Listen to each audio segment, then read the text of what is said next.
রাহুল ছিল একটি ছোট ছেলে যার বাবা মা তাকে খুব ছোটবেলায় হারিয়ে যায়। সে এক অনাথ আশ্রমে বড় হয়েছে।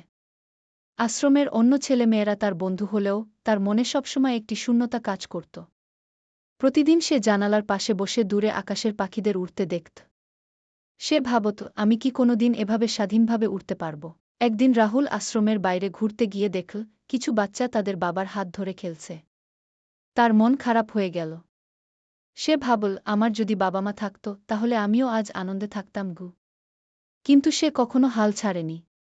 সে ঠিক করল পড়াশোনা করে নিজেকে প্রতিষ্ঠিত করবে, যাতে কেউ তাকে দুর্বল ভাবতে না পারে। একদিন একটি স্বেচ্ছাসেবী সংস্থা আশ্রমে এল। তারা মেধাবী শিশুদের পড়াশোনার সুযোগ দিচ্ছিল। রাহুল মন থেকে চেষ্টা করল এবং পরীক্ষায় ভালো করল। তার প্রতিভা দেখে তারা তাকে একটি ভালো স্কুলে ভর্তি করিয়ে দিল। বছর কেটে গেল, রাহুল ধীরে ধীরে বড় হল। সে কঠোর পরিশ্রম করল এবং একদিন সে নিজেই একটি অনাথ শিশুদের জন্য স্কুল খুল, যাতে কেউ আর অবহেলিত না থাকে। একদিন এক ছোট ছেলে এসে জিজ্ঞাসা করল, ভাইয়া, আমি কি এখানে পড়তে পারব? রাহুল মুচকি হেসে বলল, তুমি শুধু পড়বে না, উড়তেও শিখবে গু।